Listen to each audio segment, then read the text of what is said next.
तो नमस्कार बच्चों, स्वागत करते हैं आपका अपने इस चैनल पर। और ये जो डिप्लोमा के बच्चे हैं, स्टूडेंट है इलेक्ट्रिकल के, इनके लिए काफ़ी अच्छी खुशखबरी है।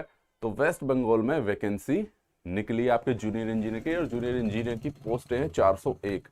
तो इसके इम्पोर्टेंट पॉइंट क्या रहने वाले हैं और कौन कौन बच्चा एलिजिबल है, उस पर आज हम बात करेंगे।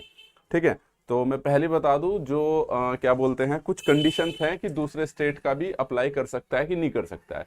तो अगर आप उस कंडीशंस में आ रहे हो तो आप एलिजिबल हो। ठीक है, हालांकि मैक्सिमम इन्होंने जो कंडीशन बताई है वो ऐसी है कि वहां पर आपके वेस्ट बंगाल के स्टूडेंट ही इस फॉर्म को फिल कर सकते हैं। फिर भी अगर आप उस क्राइटेरिया में आते हैं तो देख लीजिएगा। ठीक है, तो चलिए इसके सिर्फ महत्वपूर्ण जो पॉइंट्स हैं उन पे हम डिस्कशन करते हैं, और आप कैसे तैयारी करोगे, किस प्रकार से तैयारी करोगे, कहाँ से तैयारी करोगे, इस सब पे भी हम चर्चा करेंगे। तो भाई आपके पास ये डेट है, ऑनलाइन रजिस्ट्रेशन की डेट है। ठीक है, 27/11 से ओपन है ये आपके पास, और लगभग 1 महीने का समय मिला है आपको। 29/12 में ही आपके एंड हो जा रहे हैं। तो जो मेन पॉइंट है मैंने उनको ऑलरेडी हाईलाइट कर दिया है।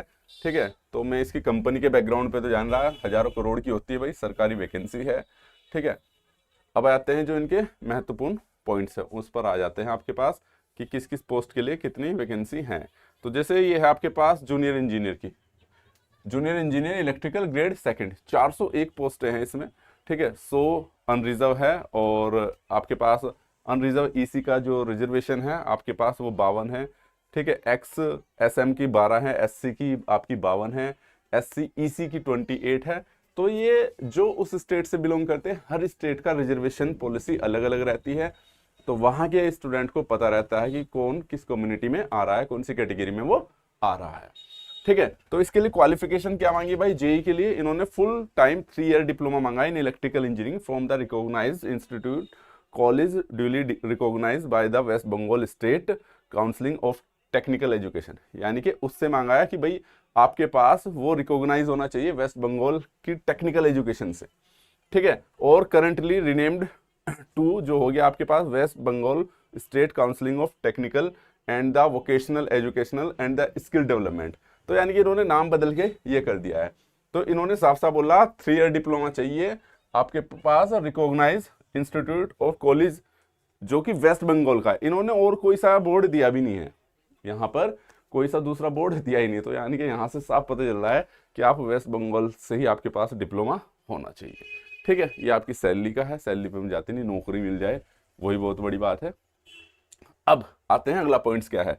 इन्होंने बोला कि जो कैंडिडेट्स अभी एग्जामिनेशन में बैठे हुए हैं, यानी कि जो फाइनल सेमेस्टर में है डिप्लोमा के, ठीक है, वो फॉर्म तो भर सकते हैं, बट इंटरव्यू के दौरान उनको अपनी फाइनल मार्कशीट दिखानी पड़ेगी।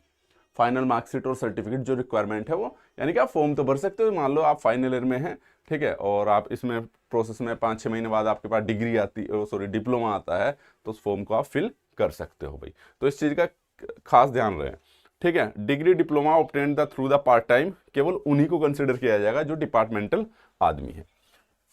ठीक है भाई, अब देखो दूसरा, candidate must have the ability to read speak and write the Bengali Nepali language. तो आपको बंगाली और नेपाली लैंग्वेज आनी चाहिए। तो भाई जो हिंदी राज्य के, जो नॉर्थ इंडिया के हैं या जो हिंदी स्टेट वाले हैं, उनके साथ तो प्रॉब्लम रहने वाली है। ऐसा हो सकता है कि कोई नॉर्थ इंडियन इधर का उधर रह रहा हो, तो उसके लिए फायदा है। ठीक है, उसमें भी उसके पास वो डिप्लोमा वहां से होना चाहिए। ठीक है भाई, तो नेक्स्ट है, एज दे रखी है आपके पास 18 से 32 साल, और फिर रिलैक्सेशन है, आप अपनी कैटेगरी के हिसाब से देख सकते हो कि जो 3 साल का ओबीसी का, 5 साल का एससी एसटी का है। ठीक है, और 10 ईयर्स का और भी है जो इसके लिए है, जो आप जिस कैटेगरी में बिलोंग करते हो। इन्होंने लिख भी रखा कोई इस डेट से पहले ना बोर्न हुआ हो। ठीक है, तो चलिए अब अगले पॉइंट्स पे आ जाते हैं जो मेन पॉइंट्स हैं। ठीक है, अब है डोमिसाइल क्राइटेरिया कि भाई डोमिसाइल क्राइटेरिया हमारा किन स्टूडेंट को कंसिडर किया जाएगा, मतलब कि उत्तराखंड बोल रहा हूं मैं, वेस्ट बंगाल में कि कौन से स्टूडेंट जो है वो कवर होंगे। तो इन्होंने बोला कि जो डिटर्मिनेशन है डोमिसाइल वेस्ट बंगाल का, candidate will treat as a domicile of west Bengal who are either, ठीक है, residing in the waste Bengal continuously at least 10 years. ठीक है, एज ऑन द 31/12/2024, यानी कि 31/2024 तक उस इससे पहले उसका 10 साल का रिकॉर्ड उसके पास होना चाहिए, 10 साल से रह रहा है। ठीक है, तो ये क्राइटेरिया है आपके पास, ये देख सकते हो आप। ठीक है, इन्होंने एक परफॉर्मा भी दे रखा है, ठीक है, उसे भरना पड़ेगा आपको।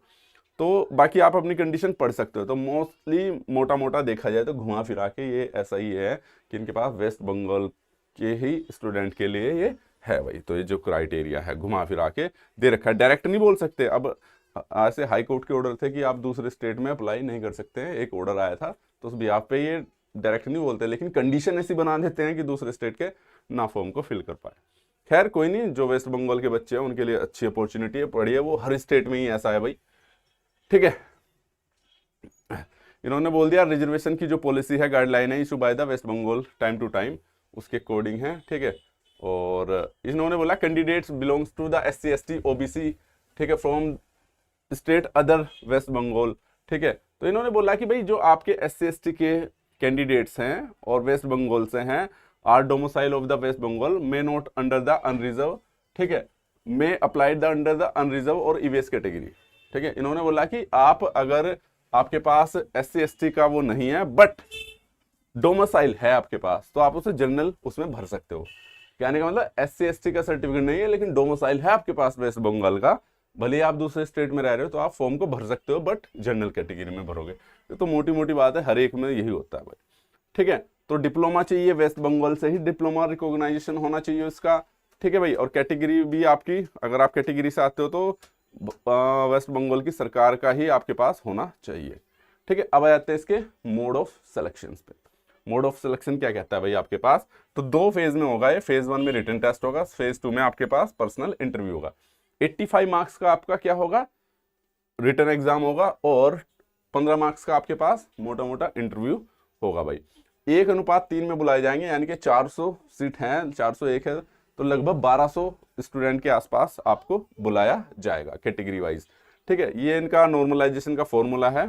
ठीक है, इस पर हम जाते नहीं। तो ये दे रखा है इन्होंने इसका ओवरव्यू डिटेल ना CBT की, कि क्या आएगा। 85 मार्क्स का 90 मिनट का पेपर होगा आपके पास, टोटल 100 मार्क्स का होगा, 15 का इंटरव्यू मैंने बता दिया, और 50 मार्क्स के वो होंगे आपके पास। देखिए अब क्या क्या आएगा, detail, computer based test, domain knowledge आएगी आपके पास 50, यानी कि 50 नंबर का आपका टेक्निकल आएगा जिसमें इलेक्ट्रिकल इंजीनियरिंग होगी, और इलेक्ट्रिकल इंजीनियरिंग का कॉमन ही सब्जेक्ट रहता है, कॉमन ही सिलेबस रहता है। ठीक है, सभी जगह का 5 नंबर की इंग्लिश है, 10 नंबर का एप्टीट्यूड है, और कंप्यूटर का है 10 नंबर का, और आपके पास टेस्ट ऑफ जो बंगाली नेपाली लैंग्वेज का है 10 नंबर का। इन सब में देखो आपके पास इसमें नील है, इसमें नील है, इसमें कोई क्वालिफाइंग एरिया नहीं है, लेकिन आपको डोमेन में जो इलेक्ट्रिकल का है उसमें मिनिमम 20% लाना है, और आपको लैंग्वेज में भी मिनिमम आपके पास 10 में से 4 क्वेश्चंस आने चाहिए।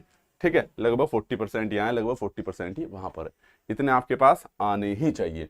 तो भाई अगर आप इलेक्ट्रिकल डोमेन की बात करते हो तो टेक्निकल तैयारी के लिए एक बहुत बेहतरीन बुक है, वो आप कर सकते हो, नीचे लिंक दे रखा है, एप्लीकेशन पर अवेलेबल है पूरा। उसमें इलेक्ट्रिकल का कोई भी जूनियर इंजीनियर का एग्जाम हो, सभी टॉपिक कवर किए गए हैं। 2 जो उसकी वो है PDF है, एप्लीकेशन पर बिल्कुल फ्री है, पहले उसे पढ़िए और आपको मजा आएगा तो आगे ले सकते हैं। ठीक है, इंग्लिश और हिंदी दोनों में है। ठीक है, चलिए, तो ये आपके पास क्या था, कंप्यूटर बेस्ड टेस्ट था भाई। ठीक है, स्कीम थी आपके पास, इसमें बोल दिया है कि हर एक में 1/3 का मार्क्स नेगेटिव मार्किंग होगी, बस ये आपको पता ही है, ये कैटेगरीज इसमें दे रखी है। तो कहने का मतलब ये है कि बेसिकली ये देखा जाए तो वेस्ट बंगाल के स्टूडेंट के लिए अच्छी अपॉर्चुनिटी है, छोड़िएगा मत, अच्छे तरीके से तैयारी कीजिए, और तैयारी में कुछ भी हेल्प चाहिए तो नीचे दिए गए नंबर पे आप कॉल कर सकते हैं। वहाँ पर बुक भी अवेलेबल है, टेस्ट सीरीज भी आपके पास अवेलेबल है, कुछ दिनों में टेस्ट सीरीज भी बन जाएगी आपके पास। ठीक है, और कोर्स अगर आपको चाहिए तो एप्लीकेशन के लिंक पे जा सकते हो, अगर तब भी चीज़ें समझ में ना आए तो दिए गए नंबर पे कॉल कर सकते हो। तो इस वीडियो में इतना ही, मिलते हैं आपको नेक्स्ट वीडियो में। Thank you so much, all the very best.